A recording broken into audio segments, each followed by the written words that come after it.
नमस्कार विद्यार्थी मित्रांनो, आपल्या या कंटिन्यू लेक्चर सिरीजमध्ये स्वागत आहे। आज आपण नवीन प्रकरणाला सुरू करणार आहोत। ते प्रकरण म्हणजे शेकडेवारी, त्यालाच इंग्लिशमध्ये पर्सेंटेज म्हणतात। हे थोडंसं मॅच झालेलं नाहीये, तर याला पर्सेंटेज असं म्हणणार आहोत आपण। तर कसं आहे बघा, हे इथून पर्सेंटेज इथपर्यंत ई राहिले त्याच्यामधला, ठीक। हे असं इथून पर्सेंटेज आहे आणि ते बी तिकडचं आहे बाय विश्वनाथ वडकोते सर, हे माझं नाव असं असणार आहे। ते नावाचं काही टेन्शन नाही, नाव असू द्या, लक्षात असू द्या। हे शेकडेवारी पर्सेंटेज, माझं नावाचं काही विषय नाही, ठीक। तर याला आपण आज चालू करणार आहोत। पर्सेंटेज, शेकडेवारी, टक्केवारी याला असं आपण म्हणत असतो। त्यातल्या काही पहिल्यांदा बेसिक संकल्पना मी तुम्हाला समजून सांगणार आहे। पर्सेंटेज म्हणजे असते काय, शेकडेवारी आपण म्हणत नाही का, शेकडेवारी बघा रे बाबा, असं म्हणतो ना आपण सर, शेकडेवारी असं आपण म्हणत असतो, ठीक। आता मी याला फोडून का भरलेले, शेकडेवारी म्हणजे शेकडा, शेकडा म्हणजे किती असतं, 100 मागे, प्रत्येक 100 मागे जे असते त्याला आपण म्हणत असतो शेकडेवारी किंवा पर्सेंटेज। सेंट, सेंट म्हणजे शतक असतं, ठीक। परसेंट, पर म्हणजे प्रत्येक, प्रत्येक 100 मागे जे असतं त्याला पर्सेंटेज असं म्हणत असतात। त्यालाच आपण शेकडेवारी असं म्हणत असतो, टक्केवारी म्हणत असतो, ठीक। आपण लहानपणी शाळेमध्ये असताना 1 टक्केवारी काढलेली आपल्या विषयाचे मार्क, ठीक। 100 पैकी एवढे पडायचे, मग किंवा 600 पैकी एवढे पडायचे, त्याला गुणले 100 करायचं वगैरे वगैरे, ते टक्केवारीमध्ये आपण ते केले तिकडं, ठीक।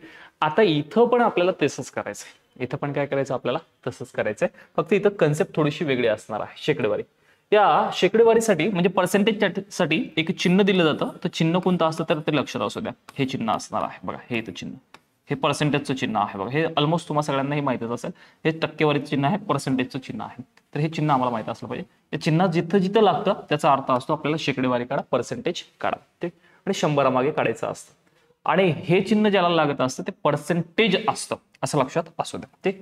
काही बेसिक गोष्टी आता आपण शिकणार आहोत। हे चिन्ह कुठं लागतं आणि ते चिन्ह लागल्यावर करायचं काय, त्या गोष्टी आपण पहिल्यांदा शिकणार आहोत। म्हणजे बघा, पहिल्यांदा शेकडेवारीचं रूपांतर अपूर्णांकात करायचं सर। शेकडेवारी म्हणजे ते चिन्ह जे लागणार आहे, ते चिन्ह लागल्याच्या नंतर त्याचं रूपांतर आपल्याला अपूर्णांकात करावं लागेल। कशामध्ये करावं लागेल, अपूर्णांकात। हे इथं लिहून ठेवून देतो, ठीक।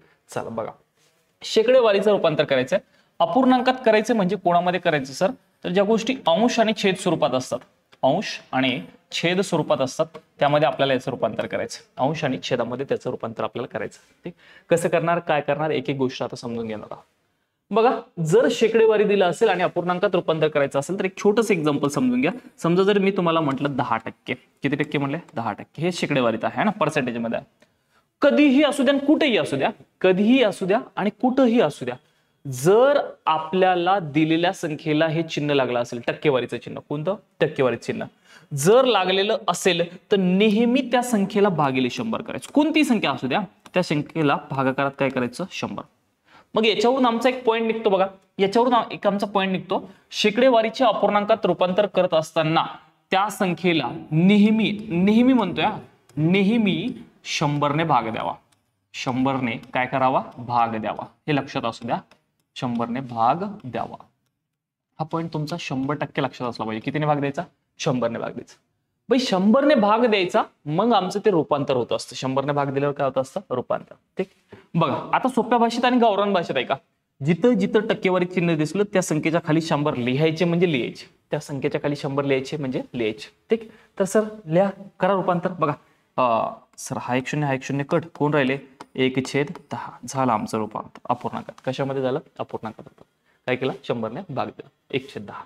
असं आता आम्हाला जमलं पाहिजे, असं जमणार आहे, काही विषय नाही, 100% जमणार। बघा दुसरा प्रश्न बघा, समजा जर तुम्हाला असं दिलं 25%, 25% अपूर्णांकात कसे लिहाल, 25% अपूर्णांकात कसे लिहाल, काही नाही, अरे टक्केवारी चिन्ह लागलं ना, मी तुम्हाला आता म्हणले, ज्याला टक्केवारी चिन्ह लागलं भागाकारात 100 लिहून टाकायचं, भागाकारात काय लिहायचं, 100। फक्त याचं संक्षिप्त रूप करायचं, याला लहानात लहान करायचं, लहानात लहान करा। मग सर लहानात लहान करायचं तर दोघांना भाग जाणारी संख्या 5 आहे सर, अजून थोडी मोठी 25 आहे, 5 1 5, 5 5 25, आणि आपण डायरेक्ट 25 न भाग देऊ, 5 ने देत बसायचंच नाही, आपण कशाने देऊ, 25 ने देऊ, चालेल, 25 न भाग देऊ। बोला, 25 1 25, 25 चोक 100, म्हणजे हे झालं, याच्यापेक्षा लहान तर होणार नाही, 1/4। हे कशात झालं रूपांतर, अंश आणि छेद स्वरूपात, असं आम्हाला रूपांतर जमलं पाहिजे, ठीक। पुन्हा एखादं उदाहरण बघा, समजा एखादं उदाहरण आपल्याला दिले, असं उदाहरण दिलं 35%, काय दिलं, 35%, ठीक। टक्केवारीचं चिन्ह लागलं, हे चिन्ह लागलं की त्या संख्येच्या छेदामध्ये 100 गेलेच पाहिजे, त्या संख्येच्या छेदामध्ये काय गेले पाहिजे, 100 गेलेच पाहिजे, ठीक। बस याला लहानात लहान करायचं. दोघायला भाग कशाने जातो रे? दोघायला सर 5 ने भाग जातो. कशाने जातो? 5 ने जातो. तर द्या मग सर 5 1 5, 5 7 35, 5 2 10, वरचा शून्य जशाच तसं. याच्यापेक्षा लहान होईल का? नाही, याच्यापेक्षा लहान होणार नाही. झालं रूपांतर आमचं 7/20. असं रूपांतर आपल्याला जमलं पाहिजे. ठीक. अजून एखादं उदाहरण बघा, एखादं उदाहरण घेऊन टाकू डायरेक्ट. समजा पॉईंटमध्ये आलो सर 12.5 आणि याला लागले टक्के. कशात चिन्ह लागले? टक्केवारीचं. टेन्शन घ्यायचं नाही हा, जे दिले ते करून घ्यायचं. सर टक्केवारी चिन्ह लागलं तर वर लिहिणार आम्ही 12.5 आणि खाली किती लिहिणार? 100. काही टेन्शन घ्यायचं नाही, जे दिलेलं असं ते लिहून घ्यायचं. 12.5 भागाकारात 100 असं आपल्याला जमलं पाहिजे. सर मग याचं लहानात लहान रूप करा. ते लहानात लहान रूप करणं चालू करू. बघा दशांश उडवायचं आहे. वर लिहिणार 125, खाली 100. मग सर दशांश उडवलात काहीतरी द्यावं लागेल ना. अंशामध्ये दशांश नंतर एक अंक आहे, खाली शून्य वाढवायचं. कुठं शून्य वाढवायचा? खाली शून्य वाढवा. आणि वाढवलंच पाहिजे. मी अपूर्णांकामध्ये तुम्हाला बेरीज वजाबाकी गुणाकार भागाकारामध्ये सांगणार आहे दशांशचं कसं असतं. ठीक. चल करा, काटाकाटी करा. आता हे शून्य उडवला सर, शून्य उडवला. दशांश नंतर एक अंक होता म्हणून खाली शून्य वाढवला. 25चा पडा आला पाहिजे. आणि मी तुम्हाला नेहमी सांगतो लक्षात असू द्या, 125 ने जर 1000ला भाग दिला, इथं एकदा क्लिअर होऊन जाईल बघा. 125 ने जर 1000ला भाग दिला तर वर राहते 125 1 125 आणि 1000ला भाग दिला तर 8. हे नेहमी लक्षात असू द्या. म्हणजे या दोघांचा भागाकार किती आलाय? 1/8. 125 ने 1000ला भाग दिला तर 1/8. म्हणजे 125 ला 125 1 125, 1000ला 125 ने 8चा भाग जात असतो. लक्षात असू. पुन्हा दुसरी गोष्ट, 12.5 ने जर 100ला भाग दिला तरी पण त्याचं उत्तर हेच येत असतं. म्हणजे 12.5 1 12.5 वर राहिला 1 आणि 12.5 ने 100ला भाग दिला तर 8. या दोन गोष्टी लक्षात असू द्या, नेहमी लक्षात असू द्या. 12.5 ने जर 100ला भाग दिला तरी 8चा भाग जातो. 125 ने 100ला भाग दिला तरी 8चा भाग जात असतो. ठीक. तर मला तर वाटतं आता तुम्हाला टक्केवारीचं रूपांतर अपूर्णांकात जमतच असेल. काय करत असेल? जमत असेल. आता सर आपल्याला अपोजिट दिलं, समजा अपूर्णांक दिले आणि टक्केवारीत रूपांतर करा म्हटले तर काय करायचं? त्याच्याकडे चालूयात. बघा पुढं समजा आपल्याला असं दिले, अपूर्णांकाचे रूपांतर टक्केवारीत म्हणजे शेकडेवारीत करा. कशामध्ये करा? शेकडेवारीमध्ये करा. हे लिहून टाकलं इथं. ठीक. असं काही वेगळं करायचं नाही. सेम आता बघा, फक्त अपूर्णांक दिलेला असेल म्हणजे अंश आणि छेद स्वरूपात आपल्याला दिलेला असेल. काय दिलेला असेल? अंश व छेद स्वरूपात दिलेला असेल. आणि याचं रूपांतर शेकडेवारीत करायचे. कशात करायचं? शेकडेवारीत. तर एक गोष्ट नेहमी लक्षात असू द्या, शेकडेवारीत रूपांतर करण्यासाठी नेहमी काय करायचं? 100 ने गुणावे. 100 ने गुणावे. मग 100 ने जर आपण गुणाकार केला तर येणारं उत्तर आपलं शेकडेवारीत येतं. कशामध्ये येतं? शेकडेवारीत. कळतंय काय म्हणते? तर शेकडेवारीमध्ये येत असतं. सर कसं? बघा समजा इकडचं एखादं उदाहरण कोणते घ्या. समजा हे 1/4 घेऊ आपण. काय घेऊ? 1/4. तुम्हाला आन्सर माहिती आहे किती आहे? 25%. बघा हे लिहिले पहिलं उदाहरण 1/4. 1/4 हे अपूर्णांक आहे. याला टक्केवारी वगैरे कुठलं चिन्ह आहे का? नाही, कोणतं चिन्ह नाही, टेन्शन घ्यायचं नाही. 1/4 अपूर्णांकाचं रूपांतर आपल्याला शेकडेवारीत करा म्हटले. कशामध्ये करा? पर्सेंटेज मध्ये. त्याला गुणिले किती करायचं रे? 100. गुणिले किती करायचं? 100 करायचं. बघा हे 100. चला मग 4चा पडा आला पाहिजे. चला म्हणा 4चा पडा. सर 4 1 4, 4 2 8. बाकी उरले सर 2 झाले 20, 4 5 20. आणि 25 गुणिले 1 किती? 25. आणि शेकडेवारीत रूपांतर केलं म्हणून याला काय चिन्ह लावायचं? टक्केवारी. कोणतं चिन्ह लावायचं? पर्सेंटेज हे चिन्ह लावायचं. टक्केवारीत चिन्ह लावायचं. झालं आमचं अपूर्णांकाचं रूपांतर कशात झालं? शेकडेवारीमध्ये. तर असं हे रूपांतर सुद्धा आम्हाला जमलं पाहिजे. दुसरं बघा, समजा आपल्याला असं दिलं 1/5 म्हणत. या अपूर्णांकाचं रूपांतर टक्केवारीत करायचं. 1/5. बघा 1/5 गुणिले किती करता? 100. चला करा काटाकाटी. 5 1 5, 5 2 10, वरचं शून्य जसं 20 1 20. किती टक्के रे? तुम्ही म्हणसाल सर 20%. सोपं आहे ना सर, हे ना? हे सोपं झालं 20%. बघा असं रूपांतर तुम्हाला पटापट जमलं पाहिजे. समजा एखादं तिसरं विचारलं, तिसरं कुठलंही घ्या, काही फरक पडत नाही आपल्याला, काहीही फरक पडत नाही. आता एक थोडंसं समजून घेण्यासाठी एक घेऊ. 1/6 जर असेल तर किती असेल? 1/6. हेलेवारी आहे, समजून घ्या. 1/6 सर. ओके सर, करून घ्या. बघा 1/6 गुणिले किती करावं लागेल? 100. तुम्हाला म्हटलं तसं है ना, टक्केवारीत रूपांतर करायचं. सर 6 ने काही 100ला भाग देत नाही, मग वरचा गुणाकार करा. 100 गुणिले 1 किती रे? 100. आणि भाग करत किती? 6. आता आम्हाला याला भाग द्यायचं. काय त्यानं घ्या, जिथपर्यंत भाग जातो तिथपर्यंत द्या. 6 1 6, उरले किती? 4. झाले किती? 40. 6 6 36, उरले किती? 4. वरल्या 4, खाली 6. पण हे फायनल आन्सर नाही, कारण या 4ला आणि या 6ला दोघांना लहानात लहान करू शकतो. तो 16 जसे असतं तसे या दोघांना लहानात लहान करण्यासाठी मी कशाने भाग देऊ शकतो? तर 2 2 4, 2 3 6, वर राहणार 2, खाली राहणार 3. 16.2/3 हे तुमचं काय झालं? टक्केवारीत रूपांतर. कशाचं? 1/6. 1/6 म्हणजेच काय? 16.2/3 टक्के म्हणा. किंवा 1/6 अपूर्णांकात लिहिलं तरी चालतं, दोन्हीचा अर्थ सेम असतो. काय म्हणतो लक्ष असू द्या, तुम्ही 1/6 लिहिलं काय आणि 16.203% लिहिलं काय, दोन्हीचा अर्थ सेम. तुम्ही 1/5 लिहिलं काय आणि 20% लिहिलं काय, दोन्हीचा अर्थ सेम. तुम्ही 1/4 लिहिलं काय आणि 25% लिहिलं काय, दोन्हीचा अर्थ कसा असतो, सेम. तर हे आम्हाला अपूर्णांकाचं रूपांतर टक्केवारीत आणि टक्केवारीचं रूपांतर अपूर्णांकात, ह्या दोन्ही गोष्टी, ही एक गोष्ट आणि ही दुसरी गोष्ट, ह्या दोन्ही गोष्टी आम्हाला लक्षात राहिल्या पाहिजे. मला तर वाटतं काही टेन्शन नाही ना रे. हे बघा, शेकडेवारीचं रूपांतर अपूर्णांकात करण्यासाठी कितीने, 100ने भाग द्यावा, 100ने भाग द्यावा. आणि अपूर्णांकाचे शेकडेवारीत रूपांतर करण्यासाठी 100ने काय करावे, गुणावे. बस संपलं एवढंच. ठीक, तर मला तर वाटतं आता जमणार आहे. चला बघा पुढचं एक काही बेसिक गोष्ट बघा. टक्केवारी काढण्यासाठी काही छोट्याशा ट्रिक्स सांगणार आहे मी तुम्हाला. छोट्याशा ट्रिक्स काय आहे, कोणत्याही संख्येच्या, व्यवस्थित आहे का मी काय लिहितोय तर, कोणत्याही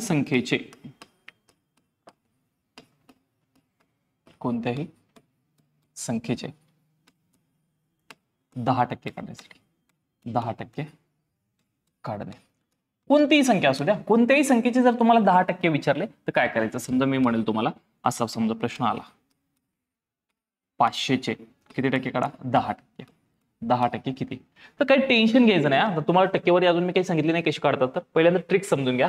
कोणाचे विचारले रे, 500चे विचारले, काही टेन्शन घेऊ नका, हे 500 लिहून टाका. हे बघा 500. 10% विचारले म्हणून एक संख्या सोडून दशांश द्यायचा. काय सोडायचा, एक संख्या सोडून दशांश. 50.0 ला या झिरोची काही किंमत असते का, नाही. मग तुमचे 10% किती, 50. एक संख्या सोडून दशांश द्यायचं, संपला आमचा आन्सर. 10% येऊन जातात, कोणतीही संख्या असू द्या. तर लक्षात असू द्या, कोणत्याही संख्येचे 10% काढण्यासाठी एक संख्या, एकक स्थानचा अंक सोडून काय द्यायचा, दशांश. आणि दशांशच्या नंतर 0 असेल तर त्याच काही अडचण नाही. ते बघा, मग समजा तुम्हाला असं दिलं, दुसरं उदाहरण, 350चे 10%. 350चे 10%. किती पॉईंट संख्या सर, किती संख्या सोडून दशांश, तर तुम्ही म्हणलं सर एक संख्या सोडून दशांश द्या म्हणले तुम्ही. आम्ही एक संख्या सोडून म्हणजे इकडची एक संख्या सोडून दिल्या, या शून्याला काही किंमत नाही, म्हणजे फायनल आन्सर किती, 35. असं तुम्हाला 10% जमले पाहिजे, असे तुम्हाला 10% जमले. पुन्हा एक बघा वाटल्यास, पुन्हा एक बघा. समजा आम्हाला दिलंय असं 4,950 रुपये, 4,950. ठीक, याची काय काढायची आपल्याला, 10%. 10% विचारले, 10% विचारले म्हणून किती संख्या सोडून दशांश सर, किती संख्या सोडून, एक संख्या सोडून दशांश. म्हणजे या शून्याला काही किंमत आहे का, मग नाही. म्हणून तुमचा आन्सर किती, 495. हे झालं 10%. याच्या शून्याला उडून टाकायचं, पण सर शून्या व्यतिरिक्त जर दुसरा अंक आला तर मग काय करायचं, बघ भाऊ. चला वाईटच ठेवतो आपण. घ्या समजा एक असं दिलं, 75चे 10%. कोणाचे विचारले, 75चे किती टक्के विचारले, 10. कन्सेप्ट विसरायची नाही. एकक स्थानच्या अंकाला सोडून दशांश द्यावा, एकक स्थानच्या अंकाला सोडून दशांश. सर हे 75 होते ना, आम्ही एकक स्थानचा अंक सोडला, इथं पॉईंट दिला, संपले माझे 10%. आता या 5ला उडवायचं नाही. इकडे 0 होता, इथं 0 होता, इथं 0 होता, 0 उडवलं, नो प्रॉब्लेम. पण इकडं 0 व्यतिरिक्त कोणता अंक आला तर त्याला किंमत असते. 0ला किंमत नसते, पण इकडे 0 व्यतिरिक्त जर दुसरा अंक असला तर त्याला किंमत असते. म्हणून हे 7.5 ठेवावं लागेल. काय ठेवावं लागेल, 7.5. असा हे आम्हाला जमायला पाहिजे. ठीक, चला तर मग असं दुसरं एखादं उदाहरण दिलं, समजा 225चे विचारलं, 10%. किती संख्या सोडून सर, एक संख्या सोडून दशांश दिला, तर उत्तर काय, 22.5. एक संख्या सोडून, बघा 5 नंतर दिले दशांश. ठीक, असं जर आपल्याला एखादं विचारलं, किती संख्या सोडून, एक संख्या सोडून दशांश चे 10%, ते टेन्शन घ्यायचं नाही ना. मग सर एक संख्या सोडून दशांश दिला तर हे असं, हे भेटणार त्याचे 10%. अशा आम्हाला कोणत्याही संख्येचे 10% विचारले तर ते 10% आम्हाला काढता यायला पाहिजे. तर मला तर वाटतं तुम्हाला आता हे 10% काढता येईल. तर हे 10% तुम्ही असे लिहून ठेवायचे की कोणत्याही संख्येचे 10% काढणे म्हणजे एकक स्थानचा अंक सोडून काय द्यावा, दशांश. एकक स्थानचा अंक सोडून दशांश द्यावा. काय द्यावा, दशांश द्यावा. संपलं माझा आन्सर. 10% पटकन येते. सर 10 व्यतिरिक्त वेगळे जर आले तर काही टेन्शन घेऊ नका, आपल्याला तेच शिकायचं आहे. आता 10 व्यतिरिक्त वेगळे किंवा टक्केवारी वेगवेगळ्या पद्धतीने आपण कशी काढणार आहोत तेच शिकायचं. ठीक, तर याला एवढं तुमच्याकडे लिहिलेलं असलं पाहिजे. ठीक, तर पुढे मला एक जागा आहे का बघू द्या एखादी, नसेल तर मग मी याला काय करतो, थोड्या वेळासाठी साईडला कुठेतरी ठेवून देतो. याचं नका बघू, याचं नका टेन्शन घेऊ. ठीक, आपण दुसरी गोष्ट शिकू. जर आपल्याला एखाद्या संख्येचा 1% काढायचा, किती टक्का काढायचा, 1%. ठीक, लक्ष असू द्या मी काय विचारतोय, तर कोणत्याही संख्येचा जर आपल्याला 1% काढायचा असेल, कोणत्याही संख्येचा 1% काढणे एकदा सांगून देतो डायरेक्ट एकक स्थान 10%, एकक स्थान म्हणले की 10% आणि दशक स्थान सोडून दशांश द्यावा, सोडून दशांश द्यावा. संपला आमचा 1%, दशांश द्यावा. किती टक्का असेल रे? 1%. बघा बघा बघा, समजा जर तुम्हाला असा प्रश्न आला की भैया 100चे घेऊ, सोपं आहे ना. 100चा 1% किती असेल? 100चा किती टक्का असेल? 1% किती असेल? काही टेन्शन नाही भाई. 2 एकक आणि दशक दोन्ही अंक सोडून द्यायचे. किती अंक सोडून द्यायचे? 2. सर हे एकक आहे, हे दशक आहे, 2 अंक सोडून दिले. इकडे दशांश एकच शून्य आलं काही किंमत नसते. जे 100चा 1% किती? 1. असं आपल्याला जमलं पाहिजे. समजा असं विचारलं 350चा किती टक्का? 1%. सर तुम्ही म्हटले 2 अंक सोडून द्यायचे आहेत. बघा 2 अंक सोडून द्या. तर हा एक अंक सोडला, इथं दशांश द्यावं लागेल, राईट. मग दशांश नंतर 3.50 म्हणा, किंवा तुम्ही याला काय म्हणू शकता? 3.5 असे म्हणू शकता. इकडच्या शून्याला काही किंमत नसते ना, तुम्ही 3.5 असं सुद्धा त्याला म्हणू शकता. तर हे आम्हाला अशी टक्केवारी जमली पाहिजे. समजा एखादं कुठली संख्या घ्या, तिसरी संख्या घेऊत आपण. काय घेऊत? 654 घेऊत. 1%. किती टक्का? 1%. टेन्शन घ्यायचं नाही, 2 संख्या सोडून दशांश. सर 654 आहे ना, हा एक सोडला इथं द्या दशांश. माझा आन्सर 6.54 असं आम्हाला जमलं. 1% म्हणलं की 2 अंक सोडून द्यायचे. बोला एखादं उदाहरण घेऊ. 1 2 3 4 5चा 1%. काहीच नाही, जे असेल ते 1 2 3 4 5 एकक आणि दशक सोडून द्यायचं. 123.45 123.45चा हा आम्हाला काय काढता आला पाहिजे? टक्का. हा असेल त्याचा 1%. किती संख्या सोडून? 2 संख्या सोडून दशांश दिला की 1%. आणि आता ही जी गोष्ट शिकलो कोणती? बघा 10% काढायची असेल तर एकक स्थानचा अंक सोडायचा. कोणता अंक सोडायचा? एकक स्थानचा. काही विषय नाही ना. आणि जर आपल्याला 1% काढायचा असेल तर 2 अंक सोडायचे. शेवटचे 2 अंक सोडून द्यायचे, दशांश देऊन टाकायचे. अशा पद्धतीने आपल्याला 10% आणि 1% सोप्या पद्धतीने काढता यायला पाहिजे. मला तर वाटतं आता जमेल. ठीक. पण सर याच्या व्यतिरिक्त जर वेगळं काही आलं तर मग काय करायचं?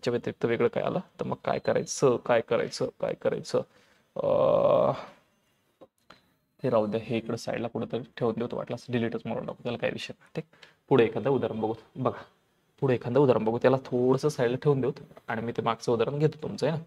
मागचं उदाहरण घेतो, त्याच्यावर थोडंसं आपण नंतर बोलूत. हे तर ठेवून देतो. चला, याचा काही विषय नाही का किंवा काय उदाहरण होतं? मागचं उदाहरण होतं असं. आता चालू करतो मी टक्केवारी नेमकं काढतात कशी, मुळामध्ये टक्केवारी काढतात कशी, त्याच्याकडे चालतंय. मागचं उदाहरण होतं सर 500चे किती टक्के काढा? 15% काढा. असं मागचं उदाहरण होतं, बरोबर. किती? हे मागचं उदाहरण होतं. ठीक. ते उदाहरण घेऊत आपण. सर 500चे 15% काढा. तर याच्यामध्ये एक गोष्ट लक्षात असू द्या, चा ची चे हे शब्द जर आले तर त्यांचा अर्थ असतो गुणाकार. चा ची चे हे शब्द आले तर नेहमी काय करायचा असतो? गुणाकार करायचा असतो. काय करायचा? गुणाकार. लक्षात असू द्या. आणि मी तुम्हाला म्हणलं ना, टक्केवारीचं चिन्ह कोणाला लागलं तर भागाकारात काय घ्यायचे? 100 घ्यायचे. मग बघा 500चे विचारलंय म्हणून हे 500 जसे असते तसे. चे शब्द आलाय म्हणून काय घ्यायचा? गुणाकार. ते तिकडे लिहिले. 15% टक्केवारी सिंबल लागला म्हणजे याच्या भागाकारात किती लिहायचे? 100. याच्या भागाकारात किती लिहायचे? 100. असं आम्हाला जमलं पाहिजे. ठीक. तर याच्या भागाकारात 100 लिहिले, बस संपले आमचे म्हणणे. याला सॉल्व्ह केल्याच्या नंतर जे आन्सर येईल ते 500चे किती टक्के असतील? 15%. चला सोडू, चालू करूया. बघा हे 2 शून्य कटले, खालच्या एकला काही किंमत नाही. मग आता कोण राहिले? 5 गुणिले 15, तर 15 5 75. म्हणजे या 500चे 15% किती असतील? 75 असतील. एवढ्या सोप्या पद्धतीने मला जमलं पाहिजे. ठीक. तर काही टेन्शन घेऊ नका. जमणार आहे. ठीक. जमणार आहे. एक रेष मारून टाकतो मी इथून अशी. ओके. चला, आणि आता हे प्रश्न घेऊत आपण. कुठल्या? हा प्रश्न बघा. हे 2 प्रश्न आहेत. एक प्रश्न नाही, हा 2 प्रश्न आहेत. तर या 2 प्रश्नाचे मी 2 भाग करून टाकतो. एक प्रश्न आपण सोडूयात. एक प्रश्न सोडतो. अगोदर हा सोडू. 825चे 4% काढायचे. लिहून टाका ना. 825 चे शब्द लागला म्हणजे गुणाकार करायचा आहे. 4% वर 4 टक्केवारी सिंबल लागलाय म्हणून भागाकारात किती घेणार? 100. याला सॉल्व्ह केल्याच्या नंतर आपल्याला ते टक्के भेटून जातील. चला सॉल्व्ह करा. बघा भाई 25चा पाडा येतो का रे? तर तुम्ही म्हणा हो सर येतोय. आणि आलं पाहिजे. पाडे जर आले ना टक्केवारी लई सोपी जाते. पाडे आले तर लई टक्केवारी सोपी जाते. तर पाडे आले पाहिजे. चला म्हणा 25 1 25 25 चोक 100 25 चोक 100. ठीक. नंतर सर 25 1 25 25 दोन्ही 50 25 त्रिक 75. 82ला भाग देऊ लागलो, 3चा भाग गेला आणि 75 पर्यंत भाग गेला, राईट. आणि उरले 7. पुन्हा 75 25 त्रिक 75. आता नंतर सर हे 4 आणि हे 4 कटले, हे 4 आणि हे 4 कटले, म्हणजे माझा आन्सर किती आलं 33. किती आलं 33. म्हणजे 825 चे 4%, 825 चे 4% किती असतील 33. संपला आन्सर. एवढं सोपं आहे बघा. असं आम्हाला जमलं पाहिजे. 825 चे 4% 33. चला इकडे बघा सेम तसंच 1520 चे कोणाचे चे म्हणले म्हणून गुणाकार है ना 12%. टक्क्याचा सिंबल लागला म्हणून भागाकारात 100. लक्षात जाऊ द्या टक्केवारीचा सिंबल लागला की भागाकारात 100 येणार म्हणजे येणार. हे आमचं लक्षातच असलं पाहिजे. चला करा काटाकाटी करा, काटाकाटी करा, काटाकाटी करा. बघा हा 1 0 कट, हा 1 0 कट. आता 10 ने भाग देत बसू नका, 10 ने भाग देत बसू नका. का बरं सर 10 ने भाग देत बसू नका? कारण 10 ने भाग दिला तर वर पॉइंट मध्ये जाणार आहे. म्हणून मग मी काय करतो बघा 152 गुणिले 12 भागाकारात किती आहे 10. तर मी अगोदर वर दोघांचा गुणाकार करून घेणार, दोघांचा गुणाकार म्हणजे या प्रश्नाचा आन्सर जवळपास पॉइंट मध्ये येणार. चला वर दोघांचा गुणाकार करून घेऊयात. बोला बरं 12 1 12, 12 2 24, 24 4. अच्छा आले, अच्छा आले. हे बघ भाऊ 2 आले. 12 1 12, 12 5 60, 60 2 62, 62 2. अच्छा आले 6. नंतर 12 1 12, 12 6 18. मग भागाकारात किती 10, भागाकारात किती 10. ठीक. आता सर कोणत्याही संख्येला जर 10 ने भाग दिला, भाग म्हणतोय बरं का, कोणत्याही संख्येला 10 ने भाग दिला तर एकक स्थानचा अंक सोडून काय द्यावा लागतो दशांश द्यावा लागतो. मग हे 1824 जशास तसे लिहिले आणि इथं 0 आहे ना म्हणून एकक स्थानचा अंक सोडून 1 0 आहे म्हणून एकक स्थानचा अंक सोडून काय द्यायचा दशांश. हे तुमचं फायनल आन्सर असेल. 1520 चे 12% किती असेल तर 182.4. हे असं आम्हाला जमलं पाहिजे. मग 12% पण असू द्या कितीही टक्के असू द्या ते आपल्याला काढता यायला पाहिजे. हे असू द्या, हे असू द्या, हे असू द्या. चे या शब्दाचा अर्थ चा ची चे शब्द आले ते गुणाकार आणि टक्केवारीला टक्केवारी चिन्ह लागला की भागाकारात किती घ्यायचे 100. ठीक. चला तर असे काही उदाहरण असतील तर आता ते सोडूत आपण पटापट. ठीक. हा इथं थोडंसं वेगळं आहे बघा. इथे काय दिले बघा चे शब्द आला करे नाही हा चे शब्द नाही आला आणि काय काढायला सांगितलं ते बघा. काय काढायला सांगितलं तुम्हाला किती टक्के होईल कोण 2400 पैकी 2400 पैकी 144. याला 2400 पैकी 144 म्हणले तर मला सांगा 2400 पैकी 144 म्हणजे किती टक्के ते आपल्याला 2400 असे लिहून घ्यावं लागेल. 2400 चे आपल्याला म्हणावं लागेल टक्के, टक्के म्हणले म्हणून x टक्के, x टक्के, टक्के म्हणून भागाकारात 100 कोण 144 होईल, 144 होईल असं विचारलं आपल्याला है ना. 2400 चे x टक्के म्हणजे 144. मग 2400 पैकी 144 म्हणलं तर ते तर लय भारी आहेत. म्हणजे आपण शाळेमध्ये म्हणतो ना आम्हाला सर 2400 पैकी ना 144 मार्क पडले आणि मी तुम्हाला म्हटले हे जर अपूर्णांकात दिला असेल, अपूर्णांकात आहे ना अंश आणि छेद, तर तुम्ही याला गुणिले डायरेक्ट 100 करूनही करू शकता. नाही तर सर याचं कन्वर्ट करा. बघा याचं कन्वर्ट केलं तर त्याच्यामध्येच येणार x बरोबर 144 जशास तसे भागाकारातले 100 इकडे गेले कशात जातील गुणाकारात आणि हे गुणाकारातले 2400 इकडे आल्यास कशात जातील भागाकारात. बघा बरं झालं की नाही कन्वर्ट सेम 144 गुणिले 100 भागाकारात 24 तसंही म्हणू शकतो. आणि 2400 पैकी 44, 2400 पैकी 144 हे असंही लिहितो गुणिले 100 गुणिले 100 करायचं कारण आपल्याला टक्केवारीत रूपांतर करायचं आहे ना त्याचं टक्केवारीत रूपांतर करायचं म्हणून गुणिले 100. किंवा ही तर बेसिक कन्सेप्ट आहे. एखाद्या ज्या संख्येत टक्के काढायची ती संख्या इथं असली पाहिजे, ज्या संख्येचे टक्के विचारले ते टक्के वर आणि जी संख्या दिलेली आहे ती इकडे असली पाहिजे है ना. तर असं मांडणी झाली पाहिजे. चला करा काटाकाटी. बघा काटाकाटी करतो. हे 2 0 हे 2 0 कट. ठीक. मग नंतर सर 144 भागिले 24 राहिले. एक तर 24चा पाडा येऊ दे नाही तर 12चा. 12 2 24, 12 1 12. आता 12चा हे आहे ना वर्ग आहे म्हणजे 12. 2 ने 12ला भाग दिला तर 6 आणि हे टक्केवारीमध्ये येणार कारण टक्केचा सिंबल लागला. तर x बरोबर किती टक्के 6%. x बरोबर किती टक्के 6%. त्याला बी सोडवलं तर 6%च येणार आहे, काही वेगळे येणार नाही. तर मग एक गोष्ट लक्षात ठेवू द्या कोणापैकी म्हणले 2400 पैकी किती म्हणले 144. तर 144 तिकडे आलं पाहिजे, 2400 इकडे आलं पाहिजे असं आम्हाला लक्षात असू द्या. किंवा मग डायरेक्ट जर करायचं असेल तर 2400 पैकी 144 मार्क पडले म्हणजे गुणिले 100 करा. टक्केवारी काढायची, टक्के काढायचे म्हणून 100 करावं लागेल. टक्के काढायचे म्हणून काय करावं लागेल 100 करावं लागेल. क्या होगा इसको कट करेंगे, इसको ओपन करके देखेंगे. हाँ ओके जमेल का रे भाई. तर मला वाटतं जमायला पाहिजे. असंच एक प्रश्न बघा. आता असाच एक प्रश्न तुम्हाला देतोय, जमते का बघा. बघा बघा 550 चे हा शब्द बघा 550 चे किती रे 550 चे 44 हे किती टक्के आहेत. टक्केच काढायचे ना म्हणजे सेम तसंच आहे. कोणाचे म्हणले 550 चे या शब्दाचा अर्थ गुणाकार आहे ना. आता सांगितलं ना 550 चे x टक्के आम्हाला टक्के माहित नाही ना भागाकारात 100 बरोबर किती 44 बरोबर किती 44 असं आम्हाला जमलं पाहिजे. चला मग x ची किंमत काढायची. तर x बरोबर काय करता 44 हे भागाकारातले 100 तिकडे गेल्यास कशात जाते गुणाकारात. हे 100 भागाकारात किती हे 550 करा काढली. हा 0 कट 0 0 कट. ठीक. चला नंतर सर 11 4 44, 11 5 55, 5 ने 10 ला भाग द्या, 5 1 5, 5 2 10 आणि 4 2 8. हे असे कॅल्क्युलेशन तुमचं सगळं सगळं सगळं सगळं एकाच ठिकाणी व्हायला पाहिजे बरं का, एकाच ठिकाणी झालं पाहिजे. अशा पद्धतीने आम्हाला हे जमलं पाहिजे. मला तर वाटतं आता जमेल, तुम्हाला काय अडचण नाही. ठीक. चला तर बघा याच्या पुढचा एखादा पार्ट असेल तो पार्ट आपण घेऊ. काय दिलंय बघा, काय दिलं 250. हा आता हे उलट आहे बघा. 250 हे कोणत्या संख्येचे 20% आहेत म्हणलं. कोणत्या संख्येचे म्हणजे संख्या माहित नाही बरं आम्हाला. कोणत्या संख्येचे, कोणत्या संख्येचे. ऐका ऐका ऐका ऐका. अरे भाई अर्जा अर्जा अर्जा चा. 250 हे कोणत्या संख्येचे, आपण म्हणतो एक्स संख्येचे किती टक्के आहेत? 20%. टक्के म्हणजे भागाकारात 100. आणि कोण रे भाई, कोण रे भाई? 250 असं म्हणावं लागेल बघा. 250 हे कोणत्या संख्येचे 20% आहे असं आपल्याला जमलं पाहिजे. 250 हे कोणत्या संख्येचे 20% आहे असं म्हण. प्रश्न वाचला कळायला पाहिजे. 250 हे चे शब्द आहे का हा? नाही ना. कोणत्या संख्येचे? हा चे. कोणत्या संख्येचे सर? एक्स संख्येचे आहे. किती टक्के आहेत? 20% आहे. असं आम्हाला जमलं पाहिजे. एक्स संख्येचे 20% आहे.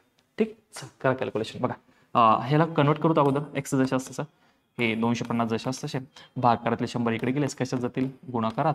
आणि इकडे कोण येईल सर? 20. चला काटाकाटी करा, काटाकाटी करा, काटाकाटी कर कर कर करा. 20 पंच 100 आणि 250 गुणिले 5. 250 गुणिले 5. हा शून्य साईडला काढून ठेवायचा. इथं राहिले 25, इथं राहिले 5. 25 5 25 5 125 म्हणजे 1250 आहेत. म्हणजे 250 हे कोणत्या संख्येचे? 1250 किती टक्के आहेत? 20%. तर असं आम्हाला हे जमलं पाहिजे. पण मला तर वाटतं जमेल, काही विषय नाही, जमणार आहे. अवघड नाही, काही नाही, लई सोपा आहे ना. तर असं जमलं पाहिजे. असंच एक प्रश्न आहे बघा पुढचा. 63. 63 हे कोणत्या संख्येचे 35% आहेत? म्हणजे कोणती संख्या आहे ते आम्हाला माहित नाही. मग आम्ही म्हणणार एक्स संख्येचे किती टक्के सर? 35%. 35%. टक्के म्हणले म्हणून भाग करा 100. आणि कोण? हे 63. हे लिहून ठेवलं. कोण? 63. असं आम्हाला जमलं पाहिजे. ठीक. मांडले. 63 हे कोणत्या संख्येचे 35% आहेत? तर आम्हाला माहित नाही. एक्स संख्येचे आहेत म्हणून आम्ही इथे एक्स घेऊन टाकू. एक्स बरोबर 63 हे भागाकारातले 100 तिकडे गेलास गुणाकारात आणि हे गुणाकारातले 35 इथं. ठीक. करा करा करा करा करा सर. 7 1 7 7 5 35 7 9 63. एक्स बरोबर कोण राहिले सर? 9 गुणिले 100 भागिले किती? 5. करू काटाकाटी, करू काटाकाटी. 5 1 5 5 2 10 वरचा 0 जसा तसा. ठीक. चला कोण राहिले सर? 9 गुणिले 20. तर हा वरचा 0 जसा तसा आणि 9 2 18. आपल्याला म्हणावं लागेल 180 चे. कोणाचे रे? 180 चे. 180 चे किती टक्के आहेत? 63 हे 35% आहेत. कोणाचे? 180 चे. कोणत्या संख्येचे? 180 आहे का पुढे एखादा बघू द्या मला. नाही, हा थोडासा पुढचा पार्ट असेल, हा थोडासा पुढचा पार्ट असेल. ओके, सेम तसंच आहे हा पण. चला ह्या आपण पुढच्या पार्टमध्ये, पुढच्या व्हिडिओमध्ये हे पुढच्या गोष्टी आपण पुढच्या व्हिडिओमध्ये शिकणार आहोत. थोड्याशा वेगळ्या आहेत, त्यामध्ये एक नवीन गोष्ट आपल्याला शिकायची आहे. तर त्याचं काही टेन्शन घेऊ नका. शेकडेवारीच्या आतापर्यंत ह्या ज्या गोष्टी झालेल्या आहेत तेवढ्या गोष्टीच्या त्या संकल्पना तुमच्या लक्षात असल्या पाहिजे या स्टार्टिंग पासून. इथून तुमच्या सगळ्या गोष्टी बघा. शेकडेवारी म्हणजे काय असणार आहे एकदा पटकन रिवाइज करून देतो. शेकडेवारी पर्सेंटेज ज्याला असं म्हणत असतो, प्रत्येक 100 मागे जे असतं त्याला पर्सेंटेज असं म्हणत असतात.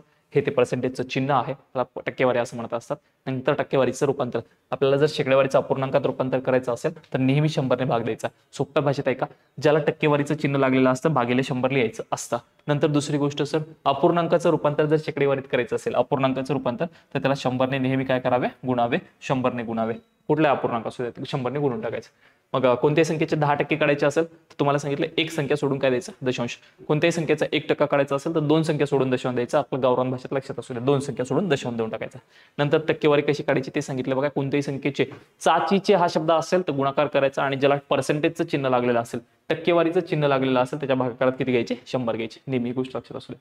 उलट जर आलं एवढ्यापैकी एवढे, एवढ्यापैकी एवढे, तर टक्केवारी जी काढायला सांगितलं, टक्के काढायला म्हणलं की इथे एक्स घ्यायचा, टक्के काढा म्हणलं की इथे एक्स घ्यायचा. ठीक. हे 2 प्रश्न तसे. आणि मग कोणत्या संख्येचे म्हणलं तर इथे एक्स घ्यावा लागला. ठीक. तर असं हे आपल्याला जमलं पाहिजे. तर अशाच पद्धतीने इथून पुढचे थोडेसे ॲडव्हान्स प्रश्न असणार आहेत ते मी पुढच्या व्हिडिओत घेऊन येतो. थांबूत पुढच्या व्हिडिओमध्ये भेटू. सर्वांना जय हिंद, धन्यवाद.